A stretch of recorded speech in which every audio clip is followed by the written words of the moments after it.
Hi, everyone, and thank you for joining us for Current Thinking panel discussions entitled When Disaster Strikes: Electrical Safety Before, During, and After Disaster. I'm Brenner, President of the Electrical Safety Foundation International, and we're here at Eaton's Power Systems Experience Center, a state-of-the-art training facility when visitors can firsthand see the latest advances in electrical power quality, energy management, and safety. Every year, ESFI sponsors National Electrical Safety Month in May.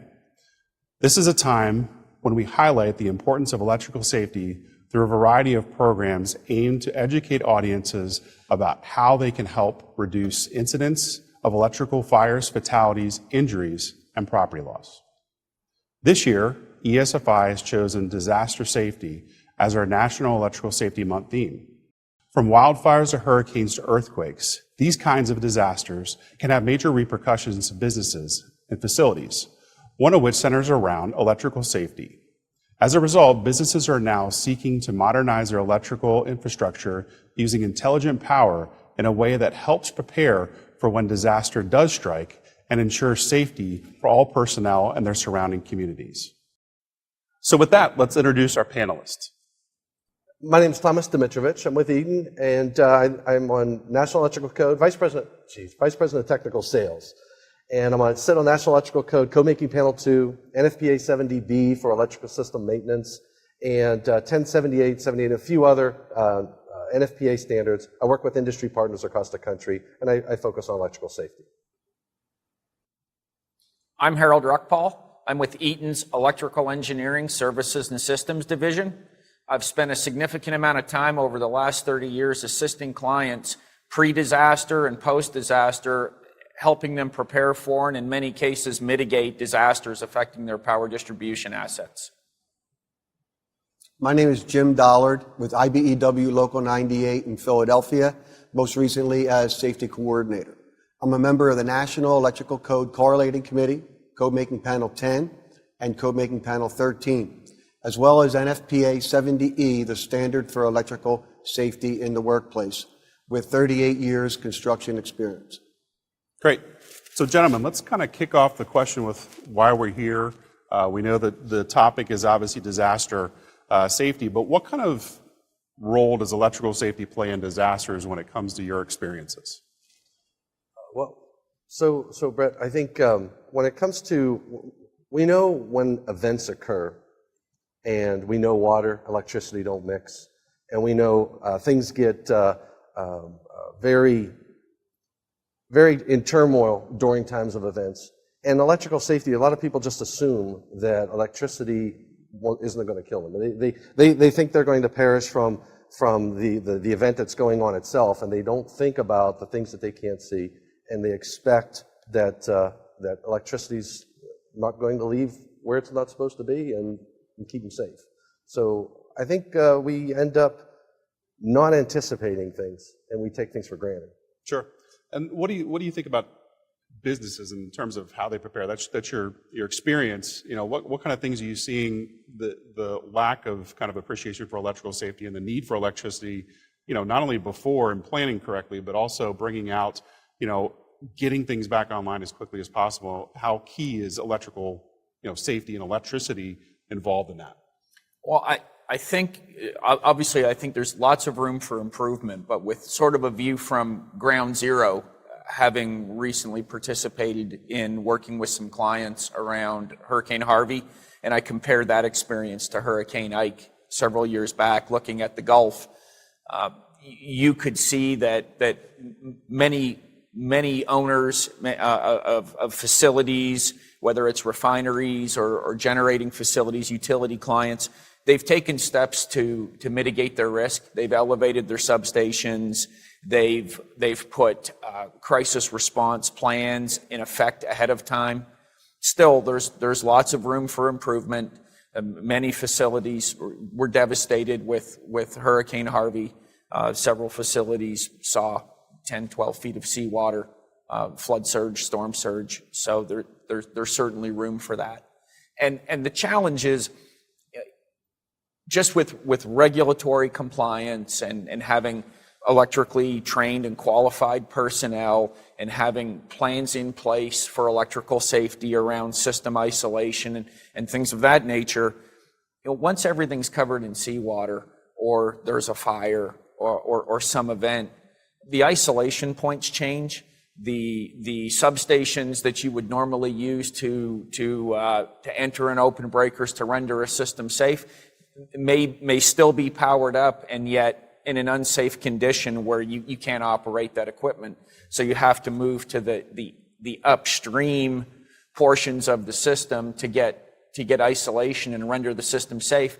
And if you don't have up-to-date drawings and things like that, how do you know what to do to render your system safe for your first responders? Sure. And, Jim, I think it's also important to having you as a panelist. It's a great experience to be able to say, like, what are your folks going through when they're actually installing and getting power back online? What kind of things are they seeing, and what kind of pitfalls might there be that you've seen that people kind of need to kind of keep it front of their mind as they're dealing with disasters? That's a great question. From a line perspective, when we take a look at power distribution, generation and distribution, utility companies will see a hurricane coming, for example, and they will bring in line crews from all over the East Coast, for example, into Florida. So they'll get up and they'll get ready. They're proactive. They know they're going to have problems, and they've got qualified people ready to roll. But from an owner's perspective, in a commercial facility, for example, they don't typically do the same thing unless they've had that experience. If they've experienced floods, then they know what an outage means. And it's all about proactive and reactive. Our people have to be able to get on site, get a one-line diagram, become familiar with the building, determine what damage took place. Was it water damage? Was it exposed to water? Was it underwater? Was it sewage? So we've got more questions than answers unless an owner is proactive and has us ready to go with their facility and familiar with their facility. So you mentioned planning. Obviously, that's the big thing we're talking about. Obviously there's ways that you can plan in terms of designing buildings, but many times we're dealing with existing infrastructure and the like. So what kind of things have you seen in, what are people doing? Obviously, we're raising things up. That's kind of the first rule of thumb. But what kind of experiences have you seen out in the field that people are kind of implementing to kind of think ahead of what they can do besides just raising things up? What are you seeing in the field that maybe people are doing that could be of interest to folks watching this? Well, with where we've come from electrical distribution systems, with the technology of being able to communicate and talk to different devices out in the field, being able to access and open and isolate power remotely, sitting in an office, being able to de-energize portions of the structure. You pointed out one of the main things I know in New York City and a few other areas. They used to put all of their equipment in the basement, and now they're changing some of that philosophy, moving things up to higher levels. But there's the opportunity of being able to do things remotely. But I think the challenge there is you convince an organization or a customer to implement that technology, and then people forget it's there over time. Mm-hmm. Somebody who was the champion of that safety feature or function, they get it in place, and then they get promoted, they move on, and then the next individuals don't understand it's there and don't leverage it as much as they could. So life experience obviously is important, and I think that many times we think about what can we do, but again, it's a much broader thing that you have to think about. So you got to think about communications devices. We had an offline conversation where it's like, how do you communicate with folks if cell phone towers are down? Do you have satellite phones and those type of things? Any experience you have on that we can kind of delve into to kind of get people thinking bigger picture, but then also down some of those eaches that really are critical to kind of getting you back up and going? If we look at this, I certainly can speak to what Eaton's doing. We have a process called business continuity management, where we are evaluating and reevaluating and stack ranking our facilities in terms of criticality for maintenance of production in the event of an event. And I know of several large organizations that we've actually discussed this process with and are participating in their planning. And under that banner of business continuity planning, there's considerations for things like communications, as you referenced from our prior discussions around what do we do when the cell phone towers are all flat. You have diesel generation on your facility, but the roads are all flooded or they no longer exist and you only have 1,000 gallons of fuel. How are you going to mitigate that? How are we going to get diesel fuel to that site? And it goes even deeper into things like how do we take advantage of the push for renewables and sustainability? Can we put these PV systems into use for us to help reduce the use of diesel and stretch the fuel supply further? So there's a lot of different ways to look at this.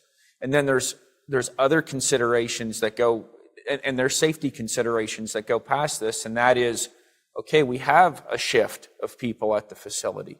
They need water, they need shelter, we've got to feed them. So there's a whole list of things that go into this planning beyond just the electrical safety aspects of this. Okay. And so, Jim, when we're talking about, getting there and being able to use your skill to get things back online, do you have, communications wise, I'm assuming you're bringing everything with you, but are there things that folks can do to better assist you to kind of assist them and get things back online a little bit quicker? Is there anything that you've seen that you can comment on? Absolutely. From a line perspective, power generation and distribution, the utility companies know what they have. And, our linemen are out there and they're able to get the job done because they have the information and they have a plan. They always have a plan going in. But when we get called upon to go into a building or a structure that we've never been in before, because now they've experienced a natural disaster and they've got equipment underwater, we have to start from ground zero. And if we don't have an as-built drawing, it's going to take us some time. So building owners, commercial, industrial, they have to be proactive. The industrials will typically have all of that information for us. But when we get into the commercial environment and we are dealing with an owner that didn't take any proactive steps, didn't do a risk assessment, didn't take a look at the likelihood of an occurrence of this type and make adequate preparations, we're starting at ground zero. And they may be down for quite some time. So let's dig into that a little bit deeper. And I think that, oftentimes we're talking about, proactiveness versus reactiveness. And these are good situations, right? And we touched on some bad ones, but let's really get into some of those bad situations of what do you do if people aren't prepared? What kind of things have you seen, when the disaster strikes, if people really, you're going in kind of blind and nobody's prepared you anything, like facilities that Eaton deals with that you have to kind of come in and start from scratch. Where do you start from scratch? And what kind of things are you looking for? What are the first steps? Well, so here's I get on my soapbox every now and then, but one of the things I think, if you look at what LEED did for our industry from a sustainability perspective, it changed how we build structures and how we think about the environment and what we're putting into, where we put a building, everything comes into play. From a safety perspective, what do we rely on? We rely on bare minimum safety requirements as part of the National Electrical Code or building codes and things like that. There's really not a playbook for a building owner or for a designer to say, what do I need to put in place to go above this bare minimum code requirement, which unfortunately from a state adoption perspective gets amended and carved up, right? So we don't have as an industry that document that helps set that stage and put those things in place, because when a disaster occurs, you've got chaos on your hands. Everybody's running around trying to figure things out, and when chaos occurs, it's just like someone who's speaking from emotion. You say things you don't think about, you don't think about things you need to be thinking about, and you haven't been practicing. So I think that our industry in general needs a focus on Code Plus and designing for safety, designing for that event, which may not be just a design, it may be actual training people and getting them in the habits of understanding what to do during that event. Well, I think people often forget, it's not just called standard for a reason. It's just the basic standard that we put in place, the best practices. But that doesn't mean it's applicable to what your situation is. You've got to think above and beyond. You've got to plan ahead. You've got to design things that are going to meet your specific situation. They're just trying to give you the generic playbook of what to deal with. And then you've got to raise your expectations from there as a business owner and planner to kind of figure out what you can do to kind of make your system ideal for the situation that you're in. And what kind of positions, what situations have you seen, worst case, to kind of get people like an idea of, things are really bad. Where do we kind of go from here? I can think of a circumstance that occurred during a post-Hurricane Katrina, for example, in the Gulf somewhere. And it was a chemical manufacturing facility that literally got caught halfway through a production run when the storm made landfall, and left them in a situation where a multi-million-dollar production process was going to be destroyed if they didn't restore power to the system in 72 hours.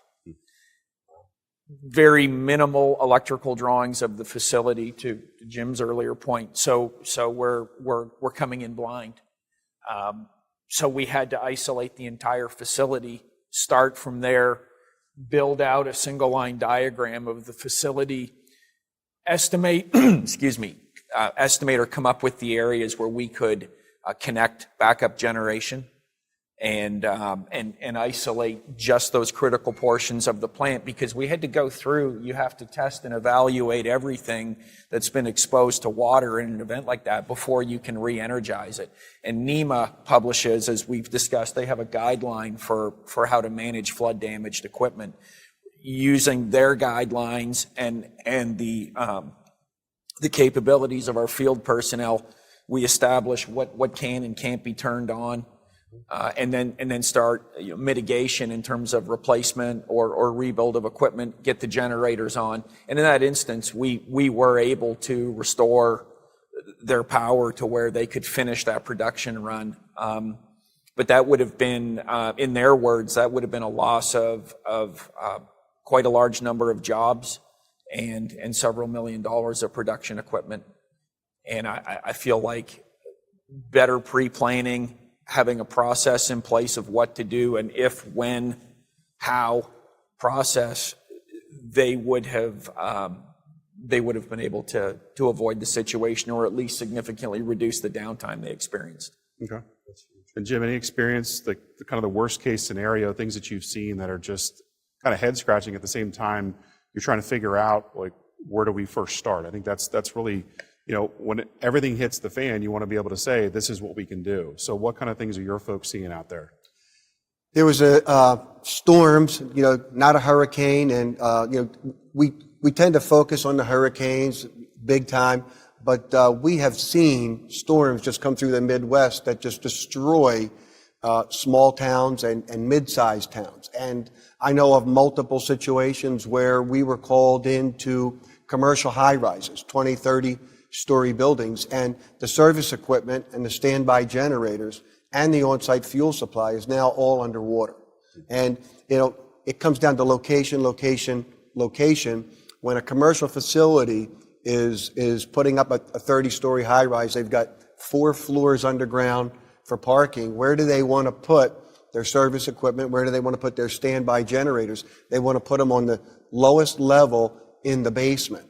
And unfortunately, when there is an event of that type, and it doesn't have to be a natural disaster, there could be a 24-inch water line main that busts in that area that floods that basement. Now, it may not be a natural disaster, but to the owners of that building, that's a disaster.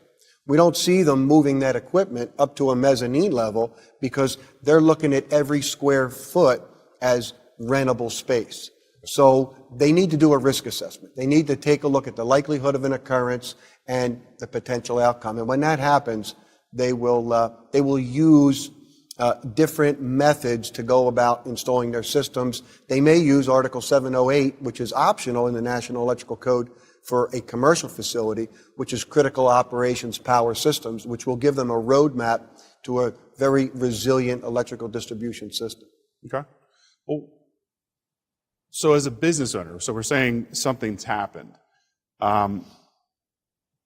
What kind of things, I think, can individual business owners do if they didn't have a plan in place? I mean, what kind of things would you recommend to them to say, all right, you're probably the first people there, not us, but as a business owner, you're trying to figure out what you can possibly do. Is there any recommendations on things? Pre-planning is great, but if you're in the situation, what kind of recommendations do you think you should give to the business owner to try to help at least get to the point where you all can come in and help them figure out what's going on? So it's challenging. It's challenging if you haven't put the right things in place. If you don't have the right things in place, if you haven't thought about anything related to this, I mean, if you don't have the relationship, if you don't have contractors associated with your facility, that you've already got relationships that are doing your general maintenance, that know your system. If you don't have those relationships already, it's not like you're going to wake up in the morning and say, I'm going to create that, and I got to find somebody. So it's hard to say how do you react while it's occurring if you haven't had a plan. So it really tells you that you really need a plan. And I know the National Electrical Code is thinking about designing safety by design concepts. We have safety by design concepts in 70E, right? But I think it's really important that as a facility owner, if I wake up and I find out that I've got my building is underwater, or I just had a wind damage and all this other good stuff, you have to make sure you have all the right people in place. You got to make sure you have all the right your own people as well as the people that they're going to help do the work, right? And you need a playbook. If you don't have a playbook, then you're flying by the seat of your pants, really. You really have to have that For sure. In place. So I don't know if Jim it would be great, I think, to talk a little bit about that safety by design concept, if it was possible. What the National Electrical Code Correlating Committee did just recently was appointed a task group to take a look at the National Electrical Code, NFPA 70E, Electrical Safety in the Workplace, and NFPA 70B, which gets into equipment maintenance.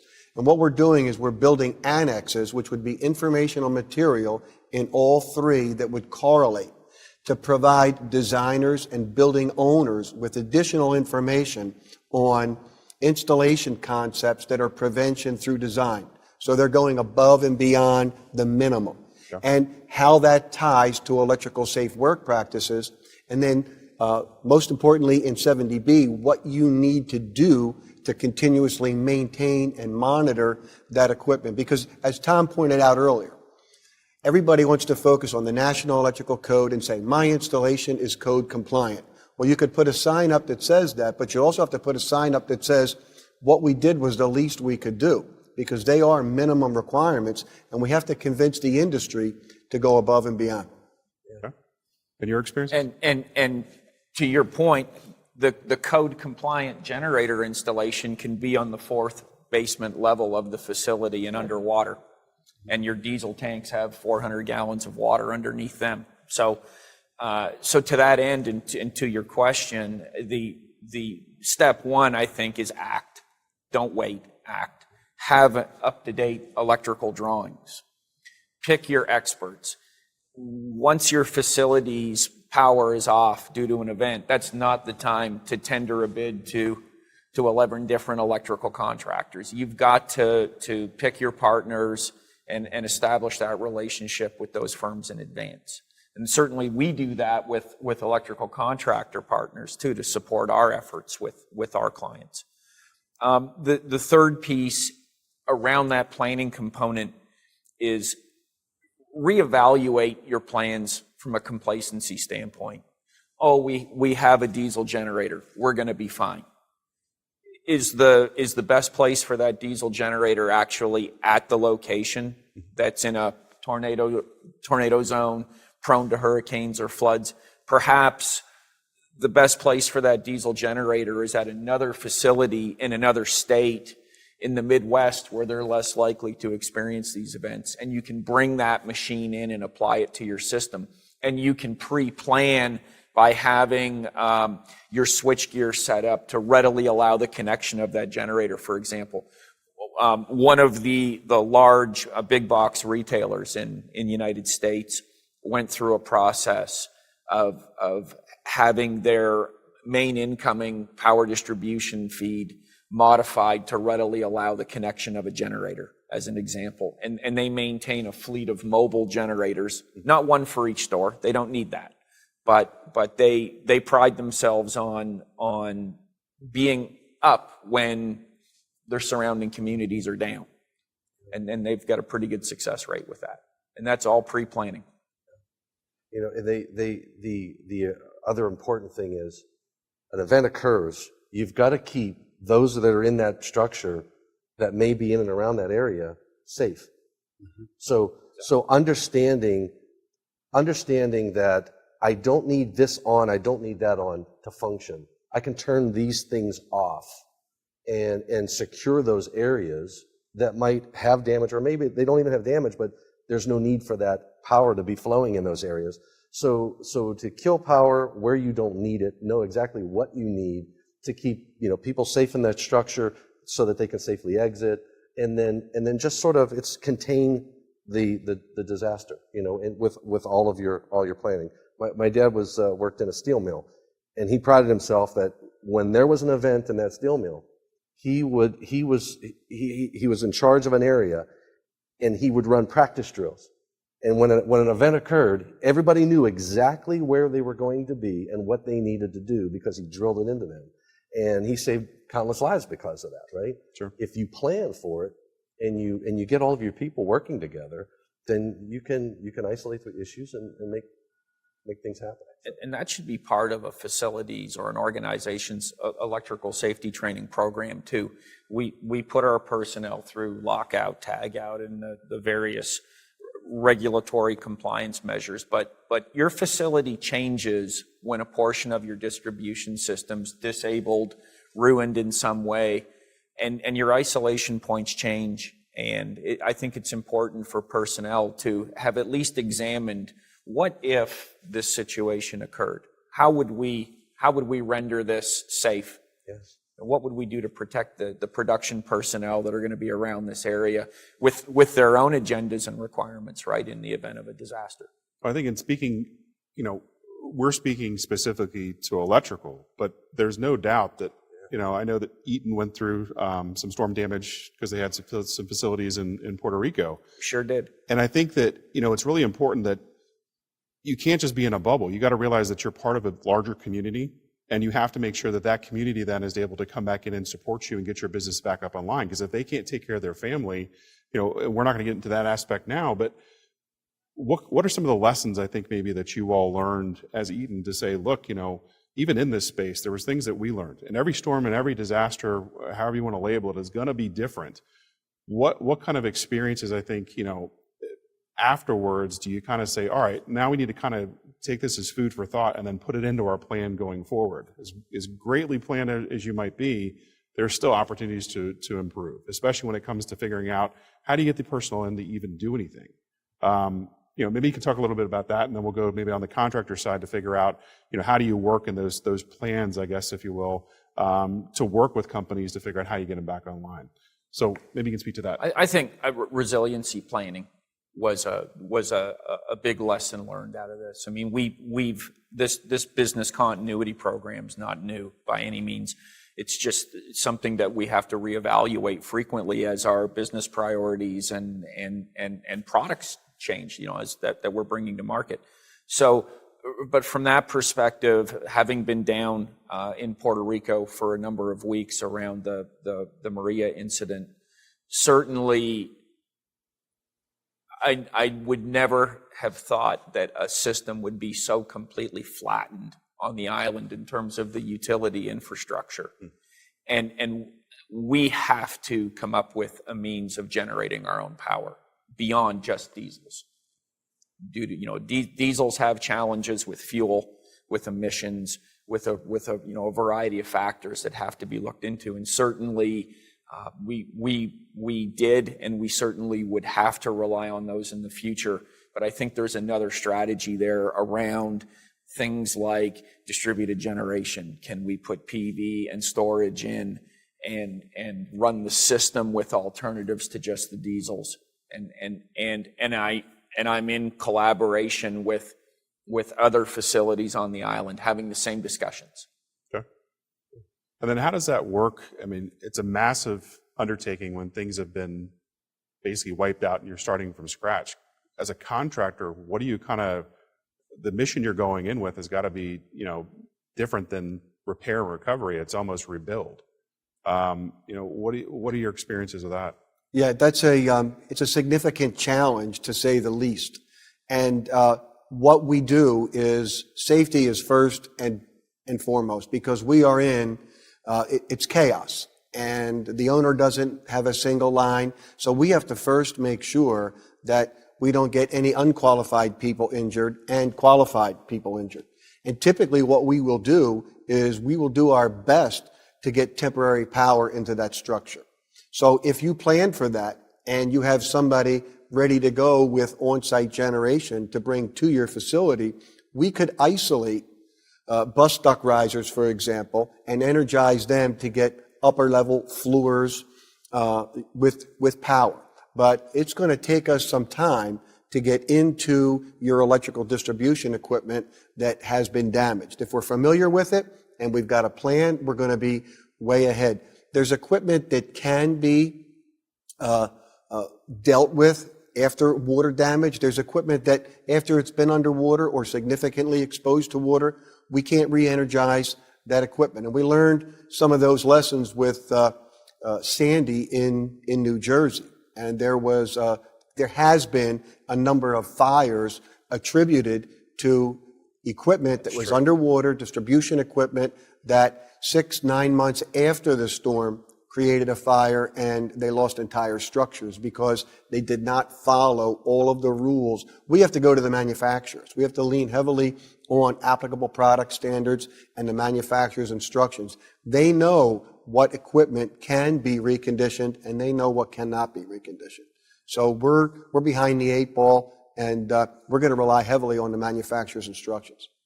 And NEMA's guidelines are while I don't think it's been revisited in quite some time, they're very realistic in terms of what can be reconditioned or restored, and what needs to be disposed of and replaced. And they're pretty accurate guidelines in my personal experience. And I think, timing is everything. It's about getting businesses back online. It's about getting your communities back online. That's what it's all about. So at the end of the day, do you really have time to recondition something if you need it right away? I think that's the big question. So now let's kind of, we really want to, the reason why we're having this discussion is not to say, here's the worst case, but it's to provide some examples. But we're also looking at, all right, so there's no disaster right now. So where do I start today as a business owner? Who are the people I need to be having conversations with in my supply channel to kind of put things together? Where do I kind of get that initial ball rolling? What kind of things would I guess you recommend, in terms of designing safely, resiliency, all the big, fancy words that we come up with to say this is how you prevent this kind of stuff? Where do you start that process? And maybe we can kind of develop that conversation. Yeah. So in my opinion, I just think about my own house. Okay, I have an HVAC guy. I've got a great relationship with him. I make sure he comes out and does scheduled maintenance before the winter, and in the summer, he looks at my system. I've got a good plumber that I'm associated with, and I have my electrician I'm associated with. So preventive maintenance is the best way to start building those relationships and getting people in that facility that are maintaining your facility, doing the things that it needs to do, they need to do to make sure that it's functioning correctly. Because there's things that, we all like to do. I'm a do-it-yourself kind of guy myself, right? But I'm not a plumber. I'm not an HVAC person. And I'd like to think that I could probably try to get it up and running again. But when you get someone who's trained on that equipment and they're looking at it with their educated eyes, they're going to be doing things. And then when you have an emergency and you call them, you're already a good customer, and they're going to service you and be upfront with you and get you back up and running. And then to Jim's point, after the fact, he may come in and say, you know what, we're going to do this to get you back up and functioning. And this is okay right now. But we're going to come back next month or a few weeks from now, and we're going to take a look at this equipment, take it down in a controlled way, and get it either refurbished or replaced so that it's safer over the longer term. So I think a building owner can start through a good maintenance program. Well, especially, I'm assuming many of the folks that are watching this video are in some kind of, building management, facilities management, those kind of things. They're looking for outside folks to provide their expertise. And again, we're just focused on electrical, but to your point, I always look at things like, how do I kind of run my business, which is my home, to your point? Yep. And you have to have those relationships, because those relationships are going to start to identify some opportunities for energy efficiency, and you can kind of go down the list. But unless you're a subject matter expert on the particular devices you're working on, you really don't have a clue of what's available, what's coming online in the marketplace. Can you speak to any of that to kind of say what's available? I think if we could stay with the house analogy, that makes it quite simple. I would just add to the comments on this that first you have to prioritize what your goal is. What are the most critical loads or processes? Maybe it's you absolutely have to watch Game of Thrones, so that TV set better be operational on Sunday. So you're going to make that a priority with your planning in terms of what alternate sources of energy can I power my television with. So I think a business, whether it's a commercial building, a commercial enterprise, or a manufacturing, or even electric utility, first they need to establish what has to stay on. Set their priorities around that, beginning with safety and all of the things we discussed around pre-planning in terms of auditing the condition, accurate drawings, having a parts inventory, knowing where you can get things, and having all of that available and ready to go when the alarm bell rings. Any other thoughts? Yeah, I think that first and foremost, there's a cultural shift that has to happen. We have to get owners to think differently about design. And, Harold pointed out priorities. That's what it's all about. So owners should ask themselves a question. Is losing my business, my 30-story high-rise, for 6 to 8 weeks, is that acceptable? If it's not, then you need to do things differently. You have to change. And W. Edwards Deming's, his quote about change is not necessary because survival is not mandatory. So if you're in an area that is subject to natural disasters and you want to survive, you want to stay online, you want to limit your downtime, then you need to get involved. You need to go to the designing engineers and your manufacturers, and you need to give them your performance-based objectives. I do not want to go down. And they'll tell you what you need to do and design you systems that are resilient and very easily brought back up online after a disaster. So let's talk about, kind of what the future looks like. So, what kind of things are we seeing come online? I mean, obviously, Eaton's very inventive in the things that they're coming up with, and a lot of times they're designing solutions for problems that they've seen. So what kind of things are we kind of seeing come online that are, the communications that you mentioned before are obviously one of the nicest ways to be able to, see what's going on, get into some indication that something might be going wrong, and then you can send proper personnel out to fix it. But what kind of things are we seeing come online that maybe might be new that people can kind of start thinking ahead a little bit about? Because we're talking about, safety and design, but you can start that process today and start thinking bigger picture. So, in the aftermath, you can upgrade those systems. We're always telling government agencies, don't build to the standard, build to what's important to you, and look for those opportunities to find energy efficiency or any efficiencies out there. What kind of things do you see coming online that will kind of help in the next coming years? Okay, so here's my thought on that. There's a lot of new technologies around electrical safety, right? We've got ground fault devices, we've got arc fault devices, we've got things that'll get you out in front of equipment from an electrical safety perspective. But if you think about like the monitoring and control, that was a technology that's been around for years. So my thought process is, there's new technologies, and we all I love to talk about new technologies, but I think there's a lot of technologies that have been around for years that we're not using in the manner, in light of how do I plan for something? Our industry is really good at designing around bare minimum requirements. And we've had remote monitoring capabilities. I was in a facility, one of our customers, and he's putting on, there's a gentleman there's suiting up with PPE, and I'm asking what is he going to do? Well, he's going to rack a breaker out, and he has to turn it off, and then he has to test for absence of voltage and all that. And I was like, well, you have a monitoring system here. Why don't we just go to your computer and hit a little button and it'll open it and isolate it, and then you still got to dress, but now you've at least, you believe you've isolated the power. And it was like little light bulbs went off. Wow, yeah, I didn't realize we had that capability. And that was 15 years ago, right? So there's a lot of technology that are probably in those facilities that a lot of people don't even realize. So we could talk about new technologies that we have and all these great things, but I still say it's how do I leverage what I have, even if it's an existing facility, and just understand what I have and get the right people looking at it to plan and help me address and leverage the tools that I have. So there's a lot of things that we can just implement, that are already implemented, and just use them. Yeah, sometimes the easiest thing to do are the basic things, and a lot of times we have those systems in place. It may be just updating the communications ability and trying to figure out how those things are working, or come up with new applications to meet your needs. I think that's the thing. It's the stuff we deal with isn't that complicated. Sometimes we make it more complicated, to your point. Exactly. And sometimes the basics is really all we need, but we need to have somebody looking at it through that lens to make sure you're looking at it the right way. So again, those relationships I think are very important. Any thoughts on that?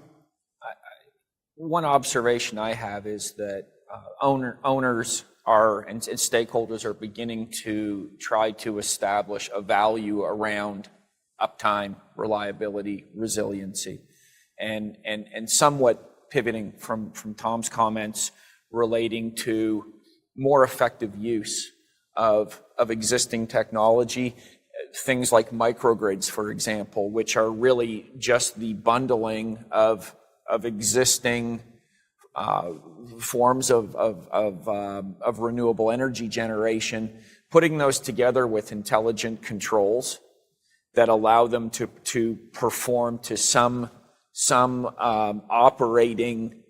desired operating condition, whether it's maintaining reliability in the event of a storm, but what's changing is those assets can be put to work and they can pay their own way when we're not in a crisis situation by doing things like shaving demand, reducing peak. There's an energy savings associated with some of those facility enhancements. And then those same renewables come into play in a storm event or a power outage event, where you can island from the utility and continue to operate at least the critical portions of your facility. And again, it goes to that pre-planning of what's the most important production processes, or which offices in this high rise are the ones that must stay on, and things like that. And that's happening. Those plans are happening, and changes are happening at the community level now. I see that. Jim? Yeah. What can we do? One of the things that we are seeing is we're seeing more energy storage. So when a commercial owner can build energy storage into their facility, additional standby power, then they've got a plan so that when this natural disaster happens, they could stay online for a period of time. But again, it comes down to being proactive or reactive. If you're reactive, you're going to be down for a long time. If you're proactive, you're going to take the sting out of it and get back online much, much faster. If you look post Maria down in Puerto Rico, for example, the sun was shining pretty quickly after that event, after the hurricane moved inland and offshore. And with the right PV system, you could have carried megawatts worth of power, assuming that the systems were installed in a manner that could handle the wind loading, which they absolutely can be designed to. There was because it was extremely challenging. We invested a mighty amount of energy into getting diesel fuel to our facilities, and having those PV assets and the associated storage, because the sun goes down, and having that storage for after hours when you don't have very much solar radiation is certainly a benefit. Yeah, it all comes down to going above the minimum. How many times have we seen the devastating pictures of a neighborhood after a hurricane comes through, and all the homes are leveled, and standing right in the middle of that, there's 5 or 6 of them that are still there. There's some shingles missing. They are missing some siding. But the reason they're still standing there is because the people that built those homes went above and beyond the minimum. They built that home to be resilient, and there's a serious lesson for us to take from that. And that speaks to your comment about priorities. Exactly. You know, when I built my house, I had some priorities. I wanted certain things, and I invested money in that area to make sure that I had those. But I didn't get the cabinets I wanted. I didn't get the hardwood floor I wanted, right? But I invested in others because those were important to me. And you know, whether or not I used them, it's regardless. But you set your priorities, and those homes set their priorities. It gives you certain peace of mind. Yeah. Yeah. And then what happens?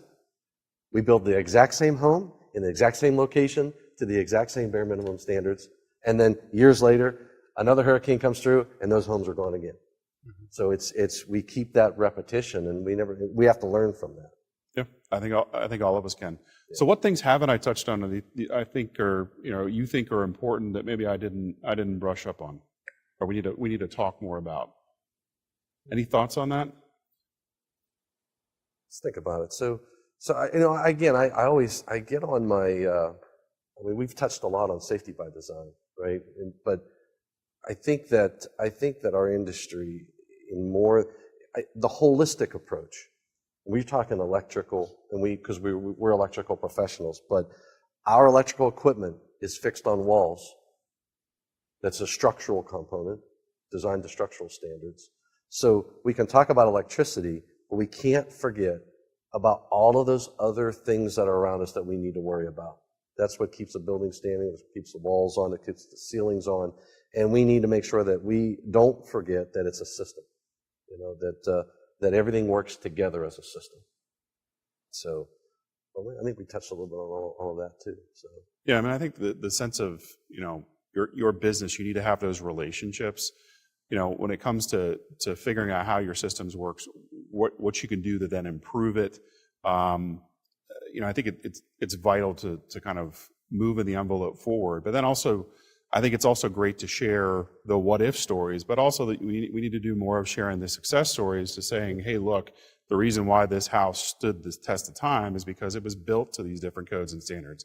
And put that stuff in front of legislators that might actually be able to influence the basics, if you will. Because a home that's built in the panhandle of Florida is going to be a lot different than something that's built in the mountains. And you kind of need to take that into, you know, just accept it and kind of figure out what you can do to kind of prepare better. Any other thoughts that you had? Just the point around, I think is critical, is around developing and implementing safety training programs that do consider both states, the normal state and the unplanned state, in terms of protecting employee safety, and that, you know, that enhances production too. I mean, it's all symbiotic. Yeah. So I think those considerations, based in my observations over the years, just haven't been taken seriously enough in planning. Sure. Yeah, and I would echo those comments. You know, safety of lives is first and foremost. So we're going to look differently at a commercial tenant building than we will at a nursing home. So, you know, it's all going to be, you know, the risk assessments there are going to be completely different. And we need to think outside the box. We need to make sure that communications up front is going to be available. Without communications, we're dead in the water. And we have to make sure that we have qualified people lined up to get us back online. If we rely on unqualified people, then we're going to get people injured and killed, and we could potentially lose a structure because they're re-energizing equipment that cannot be safely re-energized. I think it's really important and we didn't really even talk about it, but you hit on we've said it a few times, qualified person, right? Our industry needs more people going into the trades. We need more people, more young individuals looking at being an electrician, going up through that, being a plumber, being an HVAC technicians. We need more of those types of people in our world, because a lot of individuals are taking other avenues from an education perspective and not realizing that there's a very good career in doing this type of work, and and how important that career is to safety. And from you have people. I was just on a plane last night with a person who was in the medical field, and she was in the medical field because she wanted to do things for people. And going into the trade is another one of those things that those activities and jobs that we need more of, more people doing it, so that we can hire that qualified individual to come to site and say, this is what you need to do to get this back in safe. Yeah, well, we didn't even touch on the people aspect about, qualified, unqualified. I mean, I know statistics off the top of my head that, say that it's half the time it's folks that work on these systems that are put in harm's way that really, unfortunately something happens. There are protections in place and they're trained. But the other 50% of the time, it's people that aren't trained at all with electricity that are getting themselves in the positions that really can kill them or harm them. Where you see the problem is, in many cases, is in production people that have to operate certain electrical devices as part of their production activities. And they don't understand holistically what a motor control center does. They just know that this handle, third row from the left, starts this pump that I need to produce my widgets. And when the circumstances change due to some occurrence, whether it's a natural disaster or just a problem in the facility, they default to the behavior that they've been trained to, and that causes injuries in the workplace, point blank. And that goes back to having those qualified electrically trained personnel, or people trained for the other disciplines, if it's natural gas or whatever, steam. Have those people trained to think beyond just, I have to operate this, and give that non-electrically trained operator a little more background on what they're doing, what this piece of equipment is doing, why it's hazardous, and most importantly, when to stop and seek more assistance from somebody with better training. That knows what they're doing, yeah. We actually train our people in disaster response. After 9/11, OSHA and CPWR and others got together and they took a look at some of the problems that they experienced. And in a chaotic situation, even qualified people will step into harm's way because they think they're doing the right thing. Yeah. And there has to be a disaster response plan. There has to be a person in charge, and we have to follow all of those rules.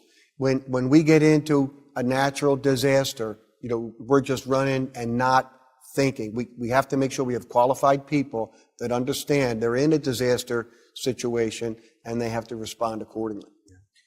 Great. Yeah, we have LSRs. We have life-saving rules that all Eaton employees are bound to. Just because you're showing up in the aftermath of a hurricane, that doesn't mean that those rules no longer apply. Yeah. Safety doesn't take a break for those situations. Absolutely. It becomes more critical, actually, because the hazards are multiplied. Yep. And different. All right, well, gentlemen, I appreciate your time, expertise. I guess that's the light for us to turn off. Appreciate your time, and I think we got a couple ideas of future webinars we could potentially do topic-wise, and even talking just about people, I think is one of the ones we got to focus on in the future. But appreciate your time, and we're going to wrap it up there and see what happens in the future. Yep. Thank you. Thank you. Thank you. Thank you very much.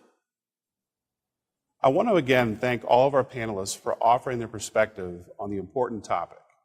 This is one that'll no doubt continue to spur discussion in the electrical industry as intelligent power and modernization continue to play a major role on helping mitigate disasters and ensure safety.